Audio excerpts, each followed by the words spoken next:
Or, why does the person who's the doctor just told them they have cancer, lung cancer, and said you've got to stop smoking, and some studies show 70% of people keep on smoking. So Tony's saying another example, another motivation problem.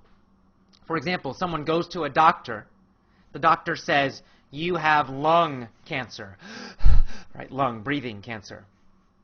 And the doctor says, you must stop smoking.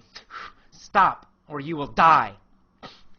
And Tony says there's some study, some research that shows 70%, 70, will continue to smoke, even after the doctor says you must stop, even though they know they will die if they don't stop. Still, they will continue to smoke. So Tony's saying, why? Why do people do these crazy things that are hurting them? Why do people buy this great product to build a business and have great success in their life, but then they don't use it? Why does a fat person keep eating too much food? Why does a smoker who's going to die continue to smoke? It's an important question. So you're not talking about a minor issue here, right? He's saying you're not talking about a minor issue. This is not small. This is a big, big problem, a big issue. Part of life.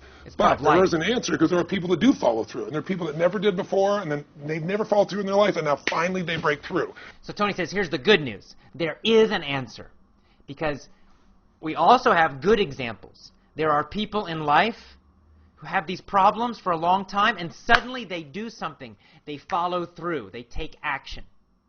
So, for example, we know that there are fat people who are fat for a long time, and something changes in their mind, and they change, and they stop eating that food, and they exercise, they get thin, and they get healthy.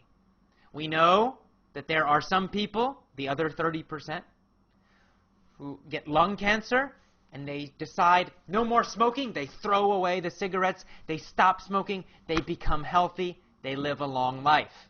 So we know there are also success stories. And that's what I try to focus on, is what those people do. So Tony says, I focus on the success stories. He says, I study the people who succeed. I study them, and I try to find out, I try to see, what do they do? How are they different? We want to know this because we want to do what they are doing, right?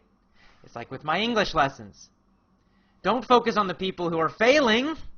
We want to focus on the success stories, the great super members we have, Jan and Inka and Fred and Vipper and Laura and all these incredible members.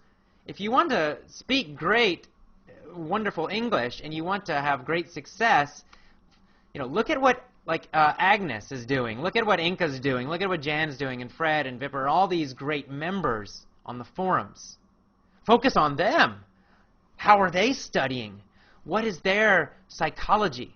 How do they think about it? What is their attitude? How do they use their emotions? If you do what they do, you will get the same result. So that's what Tony's saying. Focus on successful people. Copy their strategies. Copy their psychology. Copy their thinking. Copy their methods. In my case, in the business world, I look at people like you, people like Dan Kennedy. Yep. What do these guys do? Okay, I'm just going to do that to the best of my ability.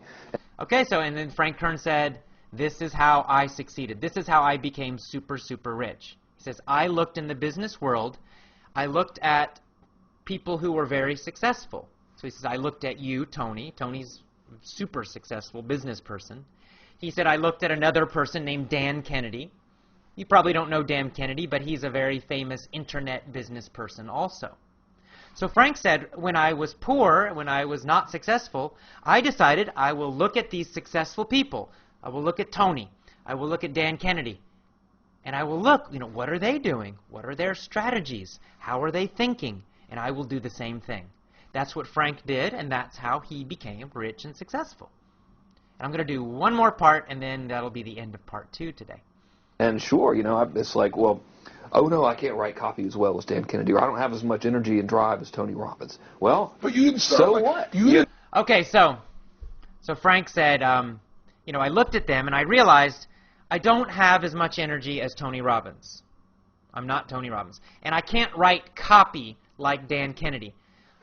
Now, in advertising, when we say copy, we use it as a noun. Copy just means text. It means advertising text.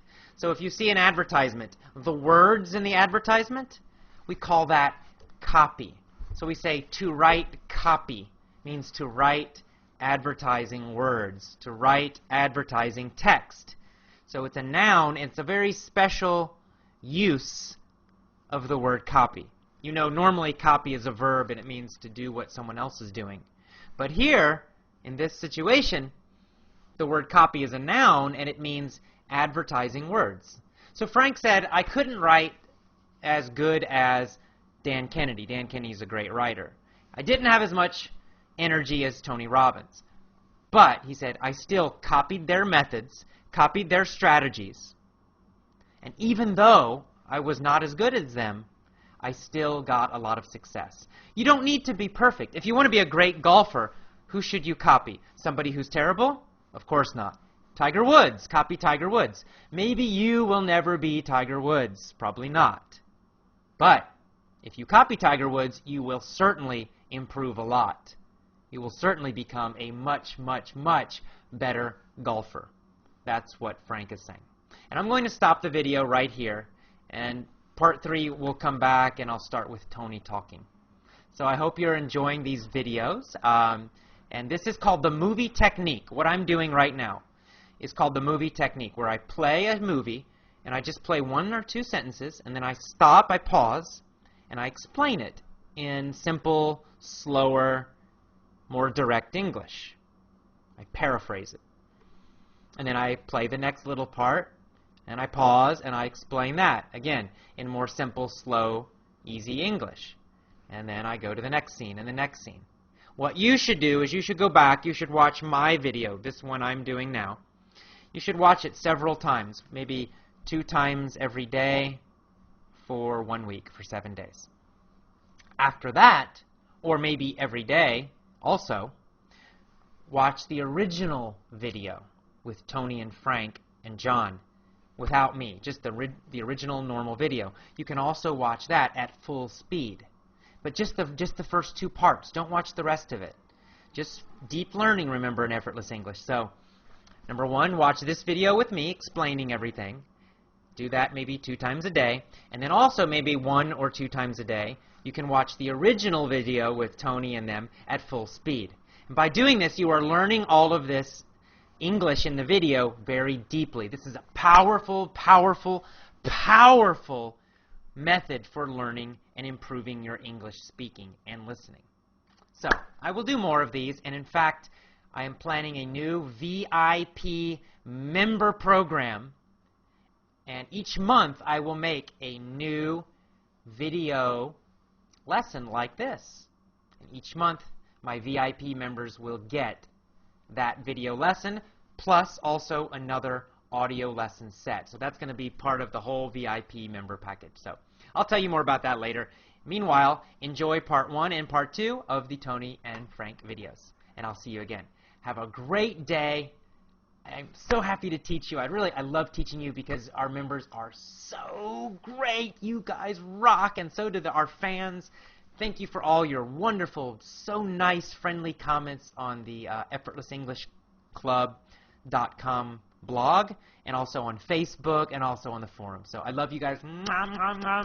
Big hug from me, and I'll see you again. Bye-bye.